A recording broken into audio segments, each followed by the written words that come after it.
Hello students, आज हम लोग बाइनोमियल थ्योरम पढ़ेंगे। ये अलजेब्रा के अंतर्गत इसको पढ़ी जाती है, बाइनोमियल थ्योरम। इसका देखेंगे हम लोग। बहुत ही इम्पोर्टेंट चैप्टर है ये, एकेडमिक व्यू से भी और कॉम्पिटिटिव एग्जामिनेशन के लिए। तो मैंने हेडिंग डाला है binomial theorem for positive integral index लिखा हुआ है। इस चैप्टर के नाम में बहुत सारा वर्ड यहाँ पर यूज हुआ है, जैसे बाइनोमियल है, थ्योरम है। फॉर तो प्रीपोजिशन के लिए हम यूज करते हैं, पॉजिटिव इंटीग्रल इंडेक्स। तो सबसे पहले हम ये देखते हैं कि इस चैप्टर में यूज होने वाले कौन कौन की वर्ड्स हैं।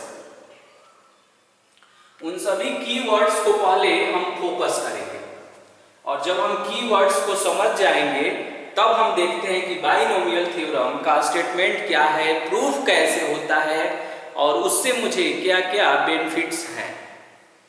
ओके, तो सबसे पहले एक वर्ड यूज हो रहा है बाइनोमियल। तो शॉर्ट डिस्क्रिप्शन लेते हुए हम लोग मूव करेंगे आगे। तो फर्स्ट में वर्ड यूज हो रहा है बाइनोमियल।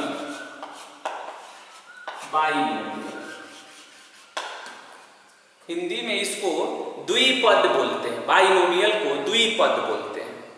यानी बाइनोमियल जो है ये स्पेशली वैसे एक्सप्रेशन के लिए है जिसमें ओनली टू टर्म्स होता है। बाइनोमियल हिंदी में इसे द्विपद बोलते हैं। और इसका द्विपद को हम शॉर्ट में कैसे डिफाइन करेंगे, तो an expression having only two terms, यानी कोई भी व्यंजक जिसमें सिर्फ दो पद होता है उसे बाइनोमियल कहा जाता है। An expression having only two terms is called binomial. Okay, तो बाइनोमियल को हम लिख रहे हैं यहाँ कि an expression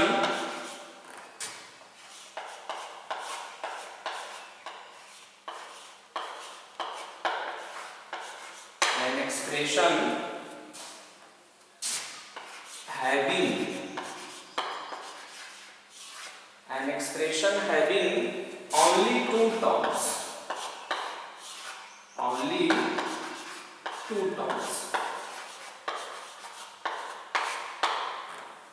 An expression having only two terms मतलब कि वैसा व्यंजक जिसमें सिर्फ दो पद होता है उसे हम बाइनोमियल बोलते हैं। ओके, इसको पहले से हम लोग जानते हैं, मोनोमियल, बाइनोमियल, ट्राइनोमियल। तो उसी में मुझे बाइनोमियल पर फोकस करना है और ध्यान रखना है कि इसमें टर्म्स की संख्या कितनी होती है, सिर्फ दो होता है। यानी वैसा व्यंजक जिसमें सिर्फ दो पद होता है उसे हम बाइनोमियल कहते हैं। दूसरा जो वर्ड यहाँ यूज हो रहा है पॉजिटिव इंटीग्रल, ये दोनों को एक साथ हम रीड कर रहे हैं। तो क्या बोलेंगे, पॉजिटिव इंटीग्रल। तो अगर हम पॉजिटिव इंटीग्रल की बात करें, पॉजिटिव इंटीग्रल, तो ये जो पॉजिटिव इंटीग्रल है ना, इसी को आप समझिए कि ये नेचुरल नंबर की बात कर रहा है। ये किसकी बात कर रहा है, नेचुरल नंबर की बात कर रहा है। पॉजिटिव इंटीग्रल शॉर्ट में हमने लिखा है और उसी को हम नेचुरल नंबर, और हमको मालूम है कि पॉजिटिव इंटीग्रल को हम z प्लस ऐसे लिखते हैं या कैपिटल N भी लिखते हैं, और इसका सेंस क्या आता है, देन 1 2 3 और सो ऑन, ये हो जाएगा प्लस इंफिनिटी। ये पॉजिटिव इंटीग्रल का हो गया। और उसके बाद से हम इसमें यूज कर रहे हैं इंडेक्स। एक वर्ड यूज हो रहा है इसमें, इंडेक्स। तो ये वही इंडेक्स है जिसे हम पावर और एक्सपोनेंट भी बोलते हैं। एक्सपोनेंशियल फॉर्म में जो यूज होता है पावर, और एक और नाम हमने बताया एक्सपोनेंट। अब इसमें जितने कीवर्ड्स जो यूज हो रहे थे उसको हमने लिख दिया। पहला था बाइनोमियल, यानी ऐसा एक्सप्रेशन जिसमें सिर्फ दो ही टर्म होता है पॉजिटिव इंटीग्रल वही है जिसे हम नेचुरल नंबर बोलते हैं, कैपिटल एन या जेड प्लस से डिनोट करते हैं। इंडेक्स जो देख रहे हैं वो पावर या एक्सपोनेंट को इंडिकेट कर रहा है। इतने सारे कीवर्ड्स थे, 3 चीजों को हमने इसमें जाना। अब हम क्या देखेंगे इसमें कि कुछ ऐसे भी कीवर्ड्स यूज हो रहे हैं जो इसके नेम में इंक्लूड नहीं है, और उसको भी जानना बहुत जरूरी है। बिना उसको जाने हम बाइनोमियल की अच्छी समझ नहीं रख सकते हैं। ओके, तो एक और कीवर्ड्स हम यूज करेंगे बार बार, और उसको बोल रहे हैं फैक्टोरियल। फैक्टोरियल, ओके, आप परिचित होंगे परम्यूटेशन कॉम्बिनेशन में, फैक्टोरियल से आप परिचित हैं, फिर भी हम रिकैपिचुलेट एक बार आपको कर दे रहे हैं।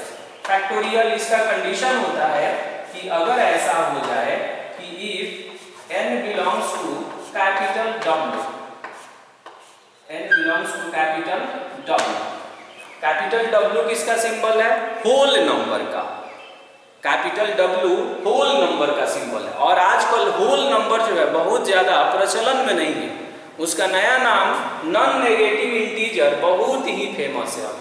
अभी देखेंगे कि बुक्स में होल नंबर का यूज बहुत कम करता है उस लैंग्वेज का, उसके बदले नॉन नेगेटिव इंटीजर का यूज करता है। तो यहाँ जो W आप देख रहे हैं ये क्या इंडिकेट कर रहा है?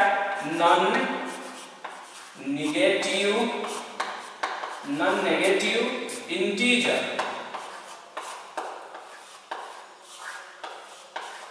नॉन नेगेटिव इंटीजर, और ये जो नॉन नेगेटिव इंटीजर आप देख रहे हैं, नॉन नेगेटिव इंटीजर, इसी नॉन नेगेटिव इंटीजर का एक और भी नाम है जिसको हम बोलते हैं होल नंबर। Whole number. अब ऐसा क्यों है हमने बोला?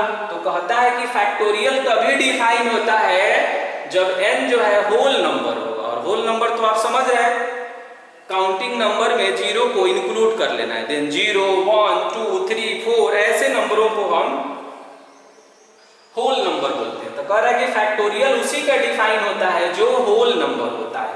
जो होल नंबर नहीं होगा उसका फैक्टोरियल वैल्यू डिफाइन नहीं होता है। ओके, तो अब इसमें क्या आएगा फैक्टोरियल में? तो फैक्टोरियल में एक ऐसा सिंबल मिलेगा मुझे, ऐसा, या बहुत सारे बुक में देखेंगे ऐसे, साइन ऑफ एक्सक्लेमेटरी भी यूज करता है इसके लिए, ऐसे कर देता है। फैक्टोरियल n, दोनों को फैक्टोरियल n ही पढ़ेंगे, लिखने का तरीका अलग अलग है दोनों का। ओके, फैक्टोरियल n का मीनिंग ये होता है कि जितना फैक्टोरियल के अंदर है उसको यहां लिखिए, उसके बाद से जो है डिक्रीजिंग ऑर्डर में उसको मूव कराना है। और डिक्रीजिंग ऑर्डर में ये ध्यान रखना है कि सब जो है कंसेक्यूटिव होना चाहिए, मतलब कि लगातार होना चाहिए। जैसे अगर हम वहां कह दे 10 और तब हमको डिक्रीजिंग ऑर्डर में बढ़ना है, घटते क्रम में, और घटते क्रम में भी लगातार होना चाहिए, कंसेक्यूटिव होना चाहिए, सक्सेसिव होना चाहिए। तो 10 है तो क्या बोलेंगे? 9, 8, 7, 6 ऐसे करके बोलेंगे। तो वहां n है तो n से एक कम करेंगे तो क्या हो जाएगा? n-1। अब ये नहीं कहेंगे कि m है, n है, तो n से एक कम करेंगे तो m हो जाएगा, ऐसा नहीं सोचना है। वो अल्फाबेट नहीं पढ़ रहे हैं हम कह रहे हैं कि n एक ये नेचुरल नंबर है, और उस नेचुरल नंबर से एक जब डिक्रीज करेगा तो क्या होगा? n-1 होगा। Then we can write n और ब्रैकेट में n-1, n-2 ऐसे करके सो ऑन, और लास्ट में हमने लिख दिया 3 × 2 × 1। अब ये नहीं सोचिएगा कि 3 ही क्यों लिख रहे हैं, वहां 2 लिख रहे हैं, 1 लिख रहे हैं, 4 कहां गया? तो 4 भी वहां छुपा हुआ है, 5 भी वहां पर है। इसका मतलब ये हुआ कि जब भी फैक्टोरियल में कुछ रहेगा, कुछ भी नहीं रहेगा, जो भी रहेगा वो होल नंबर ही रहेगा, ये भी ध्यान रखना है। तो फैक्टोरियल में जो होल नंबर रहेगा उस होल नंबर को वहां लिख देना है, और उसके बाद डिक्रीजिंग ऑर्डर में सक्सेसिव वे में 1 तक जाना है मुझे। अब जैसे एक रिकैपिचुलेट कर लेते हैं हम लोग, फैक्टोरियल 5। तो पहले फैक्टोरियल के इनसाइड में कितना है, तो कहेंगे कि 5 है, तो 5 लिखेंगे। इसको डिक्रीजिंग ऑर्डर में करते करते 1 तक जाना है, और डिक्रीजिंग ऑर्डर भी कैसा होना चाहिए, तो सक्सेसिव होना चाहिए, मतलब कि लगातार होना चाहिए, क्रम से होना चाहिए। तो 4 लिखेंगे और सब बीच में इंटू लिखेंगे, 3 इंटू 2 इंटू 1 और मल्टीप्लाई करेंगे तो 120 हो जाएगा। अब उसी 120 को लिखने का तरीका फैक्टोरियल 5 भी होता है, यानी फैक्टोरियल 5 से भी उसको हम लिख सकते हैं। ओके, अब जब हम फैक्टोरियल की ये समझ रखते हैं, और हमेशा ध्यान रखना है कि फैक्टोरियल n तभी डिफाइन होगा जब n होल नंबर होगा, अदर कंडीशन में वो डिफाइन नहीं होता है। ओके, तो ये हो गया फैक्टोरियल n, कितना हो गया ये फैक्टोरियल n हो गया, और फैक्टोरियल n को हमने लिख दिया वैसे। अब है कुछ इसका रिमार्क्स फैक्टोरियल की, जिसकी मुझे जरूरत पड़ेगी। उस रिमार्क्स में फर्स्ट में हम लिख रहे हैं कि फैक्टोरियल n है, कहीं लिखा हुआ, क्या लिखा है, फैक्टोरियल n, और आप चाहते हैं कि n को बाहर कर दें। ये क्या लिखा हुआ है, फैक्टोरियल n लिखा हुआ, और हम चाह रहे हैं कि n को बाहर कर दें। तो आप सोचेंगे ऐसे बचता होगा, तो नहीं, ऐसे नहीं बचता है, n बाहर चला जाएगा, आउटसाइड में करने की फैसिलिटी है n, लेकिन जब n को आउटसाइड में करेंगे ना, तो यहाँ पर फैक्टोरियल में इससे एक कम हो जाता है, जैसे n है ना, तो n से एक कम हो जाएगा, तो कितना हो जाएगा, n माइनस 1 हो जाएगा। कितना होगा, n माइनस 1 हो जाएगा। फैक्टोरियल n है तो n को बाहर करेंगे तो n माइनस 1 हो जाएगा। इसको देखकर ये पता लगता है कि अगर कोई नेचुरल नंबर फैक्टोरियल में लिखा हुआ है, सॉरी होल नंबर, और उसको हम चाहते हैं कि बाहर करें, तो कह रहा है कि बाहर कर सकते हैं, ऐसी फैसिलिटी अवेलेबल है, लेकिन एक कंडीशन है कि जब हम इसे बाहर करेंगे ना, तो एक कम करके फिर लिख देंगे अंदर। तो वही हम कह रहे हैं कि फैक्टोरियल n है अगर कहीं, तो हम ऐसे लिख सकते हैं, इसको n लिख सकते हैं, और फिर फैक्टोरियल में n माइनस 1 ऐसे हम लिख सकते हैं। फिर मान लीजिए मुझे जरूरत पड़ गई कि n माइनस 1 को भी बाहर करेंगे, तो n और n माइनस 1 को हमने बाहर कर दिया, तो फैक्टोरियल में कितना बच गया, n माइनस 2 बच गया, और इस तरह करके हमने उसको आउटसाइड में कर दिया।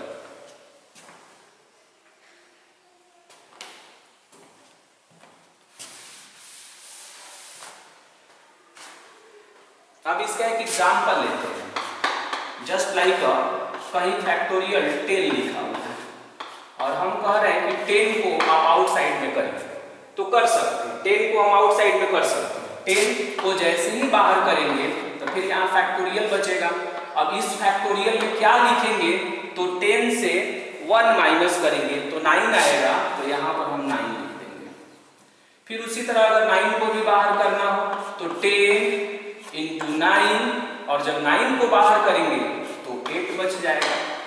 इसी तरह से ये चैनल मूव करते रहता है, जरूरत पड़ने पर 8 को भी बाहर किया जा सकता है। बस ये ध्यान रखना है कि जो भी आउटसाइड में आएगा अपने पोजीशन पर 1 लेस करके लिखेगा। ओके, ये फैक्टोरियल का रिमार्क 1 था। दूसरा ये हम देखेंगे कि फैक्टोरियल होल नंबर के लिए भी डिसाइड है, तो फैक्टोरियल 0 भी होता होगा, और फैक्टोरियल 0 की वैल्यू 1 होता है। आप सोचिए क्यों 1 होता है। अगर ये नहीं जानते हैं तो आपको परम्यूटेशन का लेक्चर देखना पड़ेगा, तब आप समझ पाएंगे फैक्टोरियल 0 1 क्यों होता है। ऐसे बहुत सिंपल है, तब तक आप इसको सोचिए। ओके, तो 2 रिजल्ट हम इसमें याद रखेंगे फैक्टोरियल के लिए, और हमेशा ध्यान रखेंगे फैक्टोरियल उसी का ऑब्टेन होता है जो होल नंबर होता है। ओके, और फैक्टोरियल 1 का वैल्यू भी 1 होता है, फैक्टोरियल 0 1 होता है, और फैक्टोरियल 1 भी 1 होता है। ओके, वो सिंपल सी बात है, उसको लिखने की जरूरत नहीं। जब इतनी समझ हो गई तो नेक्स्ट मुझे ये चीजों पर डिस्कस करना है, और वो है कॉम्बिनेशन।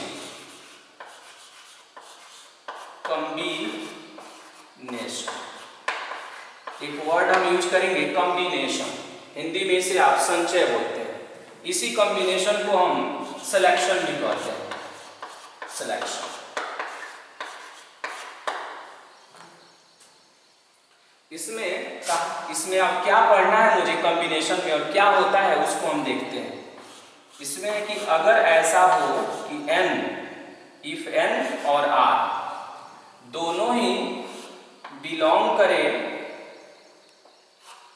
होल नंबर से, दोनों ही क्या चीज से बिलोंग करें, होल नंबर से, यानी n और r दोनों होल नंबर हो, और साथ ही साथ एक और भी क्राइटेरिया इंपोज हो कि n जो है ग्रेटर देन और इक्वल टू r हो, मतलब n जो है वो r से बड़ा हो तो उस कंडीशन में मुझे एक सिंबल दिखेगा n, c और r का। क्या दिखेगा? n, c, r। cr नहीं पढ़ रहे हैं हम पढ़ रहे हैं ncr। ओके, तो ncr का एक फॉर्मूला यूज होगा।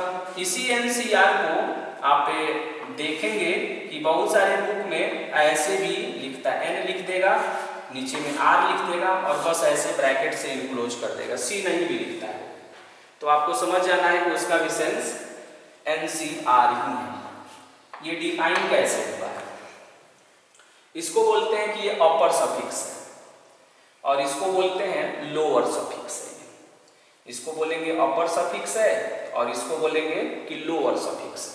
तो कहता है कि पहले अपर वाले में फैक्टोरियल लगाइए अपॉन, फिर लोअर वाले में फैक्टोरियल लगाइए और फिर अपर माइनस लोअर करके फिर फैक्टोरियल लगाइए, तो ये बन जाएगा n माइनस r बन जाएगा। अपर में फैक्टोरियल, लोअर में फैक्टोरियल और फिर अपर माइनस लोअर करके फिर फैक्टोरियल लगाते हैं। ये इसका फॉर्मूला होता है। अब है कि इस फॉर्मूले को क्यों पढ़ते हैं, इससे क्या फायदे हैं मुझे और ये क्या इंडिकेट करता है। ओके, तो एक हम एग्जाम्पल से इस बात को समझते हैं। ओके, एग्जाम्पल से अगर मान लीजिए वी हैव टू कैलकुलेट 5, या ठीक है 5 ही ले लेते हैं,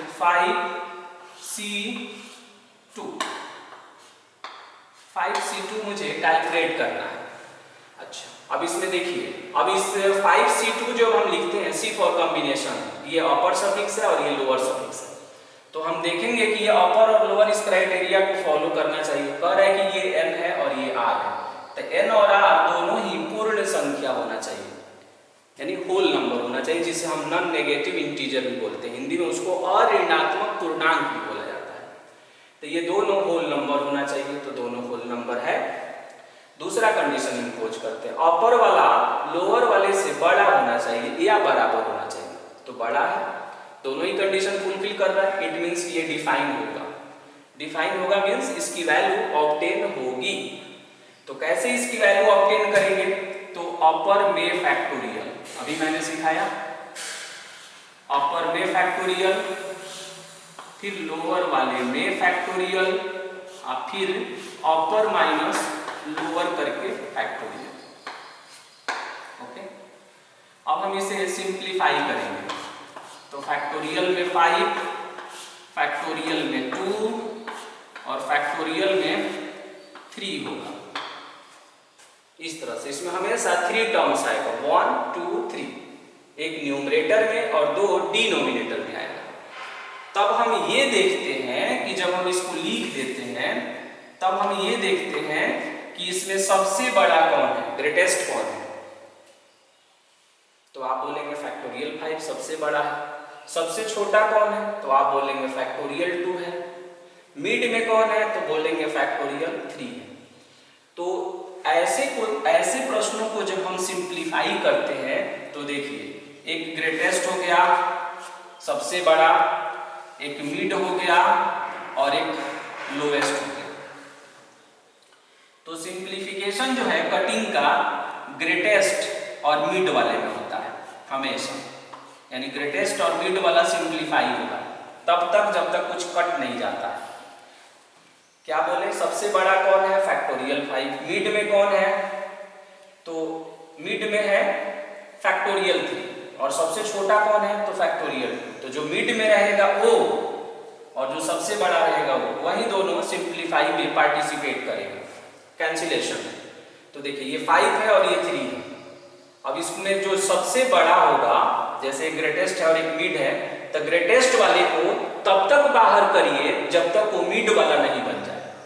क्या बोला हमने, ग्रेटेस्ट पर अटैक करेगा, स्टार लगा दिया, उस पर तब तक अटैक जारी रखिए जब तक कि वो मिड वाला वैल्यू ऑब्टेन नहीं कर लेता है। तो फैक्टोरियल 5 है, तो हम क्या करते हैं ना कि 5 को आउटसाइड में करते हैं, तो क्या बचेगा फैक्टोरियल में 4 बचेगा, नहीं बना इसकी तरफ। ओके, फिर 4 को भी बाहर कर लेते हैं, 4 को भी हमने बाहर कर लिया। अब क्या बचेगा फैक्टोरियल में 3। अब हम यहाँ लिख देंगे कि फैक्टोरियल में 3 और अपॉन में यहाँ कितना था फैक्टोरियल 3 और दोनों कैंसिल कर देंगे।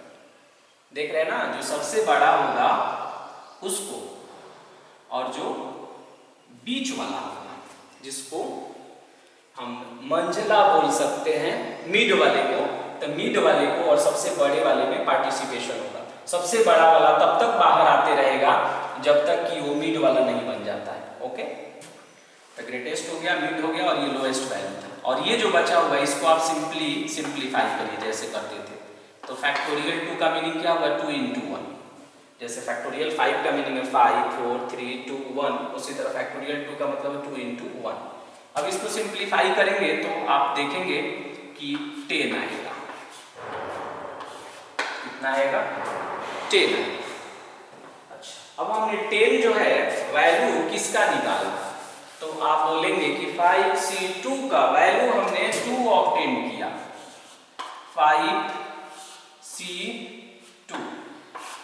5C2 का वैल्यू कितना आया, 5C2 का वैल्यू हमारे पास आया 10। तो 10 हमने लिख दिया। अब है कि इसका अर्थ क्या होता है, इससे कंक्लूजन क्या निकालते हैं हम, इससे मुझे क्या पता लगता है। तो एक हम यहाँ हेडिंग डाल रहे हैं कंक्लूजन। कंक्लूजन देखिए ध्यान से सुनिए इस बात को। कंक्लूजन में मुझे क्या देखना रहता है कि ये जो 5C2 10 निकालते हैं इससे मुझे क्या पता लगता है, इससे मुझे क्या पता लगता है। तो एक हम एग्जाम्पल जो है डेमोन्स्ट्रेट करेंगे, उस एग्जाम्पल को आप समझेंगे। एक नदी के किनारे पर जो है 5 लोग आते हैं। कितने लोग 5 पर्सन आते हैं। यहाँ जितना रहेगा उसी को ध्यान में रखकर हम 5 बोल रहे हैं, यहाँ 7 रहता तो हम 7 कहते हैं।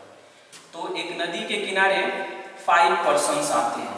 एक का नाम है कैपिटल ए, दूसरे का नाम है कैपिटल बी, तीसरे का कैपिटल सी, चौथे का कैपिटल डी और पांचवे का कैपिटल ई है। ये उस सब का नाम है। ओके, और वो एक रिवर है, उस रिवर को क्रॉस करना चाहता है।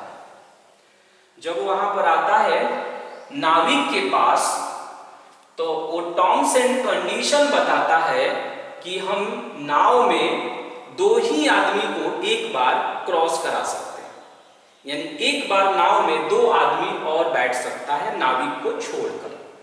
ऐसा उसने टर्म्स एंड कंडीशन बताया कि 2 से ज्यादा एक बार में हम कैरी नहीं कर सकते हैं पैसेंजर को। तब हमें ये सोचना है कि कितने तरीके से उस पार पहुंचा जा सकता है। In how many ways this work can be done. इस काम को कितने तरीके से किया जा सकता है। तो टोटल 5 पर्सन थे, हमने यहां पर लिख दिया कि टोटल कितने पर्सन थे 5 पर्सन थे। अच्छा, कैरी मुझे कितने को करना है, तो कैरी मुझे करना है एक बार में कैरी कितने को करना है, तो कैरी करना है मुझे 2 पर्सन का। ओके, ध्यान से समझेंगे, यही आपका क्लियर कर देगा इस बात को। उसने क्या बोला कि एक बार में हम 2 ही लोगों को उस पार ले जाएंगे, तो कितने तरीके से जाया जा सकता है, ऐसा सोचते हैं। एक तरीका हो सकता है कि ए और बी रिवर क्रॉस कर लिए, ए और बी एक साथ जा सकते हैं। चले गए नहीं बोल रहे हैं, जा सकते हैं। एक तरीका हुआ कि ए और सी एक साथ जा सकते हैं। अब ये नहीं सोचेंगे कि ए और बी चले गए तो इस बार तो सी बच गया, तब सी जाएगा। वो नहीं कह रहे, हम ये कह रहे हैं ना कि कितने तरीके से रिवर को क्रॉस किया जा सकता है, कितने संभावित तरीके हैं उसको गिनना। तो एक बार ए बी जा सकते हैं, चलेगा नहीं बोल रहे, जा सकते हैं ए बी, एक बार ए सी, क्योंकि कंडीशन क्या है कि एक बार में दो ही जाएंगे। तो देखिए ये जो देख रहे हैं ना, ये बताता है टोटल कितने पर्सन है। ये जो होता है ये क्या बता रहा है कि टोटल पर्सन है 5 और एक बार में कितने जा सकते हैं, तो 2 जा सकते हैं, तो ए सी लिख दिया हम। ओके, एक हो सकता है कि ए डी हो जाए, ए और डी एक साथ चले जाए। एक कंडीशन हो सकता है कि ए और ई एक साथ चले जाए। 1 2 3 4। अब बी वाले से स्टार्ट करते हैं। तो एक तरीका हो सकता है कि बी और सी एक साथ चले जाए, एक तरीका हो सकता है बी और डी एक साथ चले जाए, एक तरीका हो सकता है कि बी और ई एक साथ चले जाए। ओके, अब देखिए दूसरा, अब सी के लिए लेते हैं। तो एक तरीका हो सकता है सी डी एक साथ चले जाए और एक हो सकता है सी ई एक साथ चले जाए, और एक तरीका हो सकता है कि डी ई एक साथ चले जाए। काउंट करते हैं 1 2 3 4 5 6 7 8 9 10। कितना आया? 10 आया। यहाँ भी कितना आया था? 10 आया था। इसका मतलब ये हुआ कि 10 तरीके से रिवर को क्रॉस किया जा सकता है, यानी there are 10 possibilities to cross the river, यानी 10 तरीके से उसे पार किया जा सकता है। अब ये जो 10 तरीके हुए, इसको तो हमने मैन्युअली कैलकुलेट किया और इसने भी 10 बताया। तो सोचिए कि अगर हम इस फॉर्मूले से काउंट करते हैं तो यहाँ 10 आता है, इससे भी 10 ही आता है। तो कहिएगा तो फिर इसकी क्यों जरूरत है? तो जरूरत है इसलिए ना कि अभी यहां लिख देंगे 20। कितना लिख देंगे? 20। और 2 पर्सन को या 3 पर्सन को रिवर क्रॉस करना रहेगा तो आपको काउंट करने में परेशानी होगी। यहां संख्या कम थी इसलिए आपने इजी वे में उसको काउंट कर लिया। तो संख्या जब ज्यादा हो जाएगी तो काउंट करने में परेशानी होगी, इसके लिए हमने कॉम्बिनेशन को बनाया और कॉम्बिनेशन से हम इस चीज को काउंट करते हैं। ओके, आप 10th में पढ़ते होंगे कि कोई क्यूबिक इक्वेशन है, उसका 3 रूट्स है, एक अल्फा है, एक बीटा है और एक गामा है, और कहें कि 2 को सेलेक्ट करना है उसमें से, तो कितने तरीके से सिलेक्शन हो सकता है? तो आप बोलते हैं कि alpha beta, beta gamma, alpha gamma, 3 ways से हो सकता है। उस चीज को हम इस फॉर्मूले से भी निकाल सकते हैं। समझ गए? और इस तरह हमने इसमें 10 निकाला। और एक बात और ध्यान रखना है कि इसमें जब हम कॉम्बिनेशन पढ़ते हैं तो इसमें ऑर्डर का कोई महत्व नहीं होता है। ऑर्डर जो होता है वो मीनिंगलेस होता है। ए बी और बी ए एक ही सेंस को बताता है। ए और बी एक साथ रिवर क्रॉस किए, बी और ए एक साथ रिवर क्रॉस किए, लग रहा है ना एक ही सेंस को जा रहा है। इसीलिए सिलेक्शन में या कॉम्बिनेशन में क्रम का कोई महत्व नहीं होता है। ओके, तो आप ये नहीं समझेंगे कि एक ए बी हुआ था एक बी ए भी तो हो सकता है ना। A B and B A both are same in combination, लेकिन परम्यूटेशन में अलग अलग हो जाएगा। परम्यूटेशन में वो अलग अलग हो जाती है। तो इस तरह हमने इतनी सारी चीजों को समझा। अब ये जो कॉम्बिनेशन आप देख रहे हैं, इस कॉम्बिनेशन के भी कुछ रिमार्क्स हैं, कुछ नोट हैं, तो उसको हम लिख दे रहे हैं, उसको हम ध्यान रखेंगे। पहला NC0 और NCN, ये दोनों की वैल्यू 1 होता है। अब इसको समझते हैं क्या कह रहा है। ये कह रहा है कि अगर लोअर सफिक्स 0 हो जाएगा तो उसकी वैल्यू 1 होती है। दूसरा ये कह रहा है कि अपर सफिक्स और लोअर सफिक्स दोनों इक्वल हो जाए तो भी वैल्यू 1 होता है। दो हो गया। लोअर सफिक्स 0 हो तो भी 1 और दोनों इक्वल हो जाएगा तो भी 1 ही होता है। जैसे कहीं अगर लिखा हुआ है 10C0 तो इसकी वैल्यू 1 हो जाएगा। हमको इसको कैलकुलेट करने की जरूरत नहीं, ऐसे इस फॉर्मूले से कैलकुलेट करेंगे फिर भी 1 ही आएगा। अगर कहीं लिखा हुआ है कि 6C6 तो भी इसकी वैल्यू 1 आ जाएगा।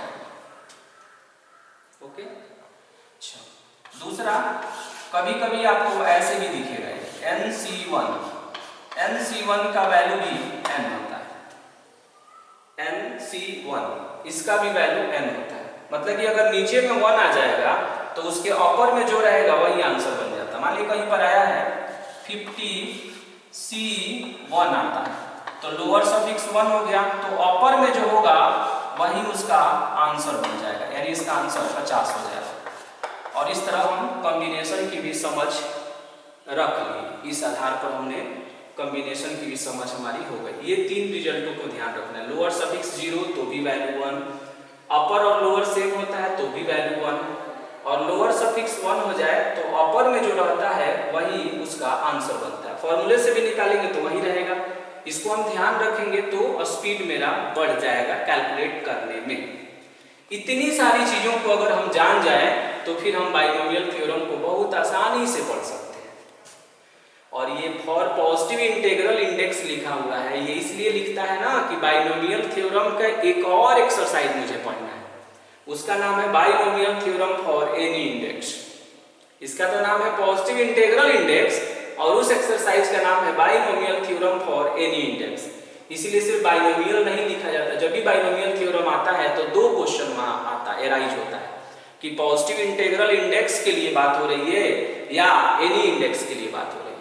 ओके, तो जब एनी इंडेक्स पढ़ेंगे तो वहां डिस्कस करेंगे उसकी। अभी हम लोग पॉजिटिव इंटीग्रल इंडेक्स की बात करते हैं, और इंडेक्स का मतलब हमने क्या बताया, पावर।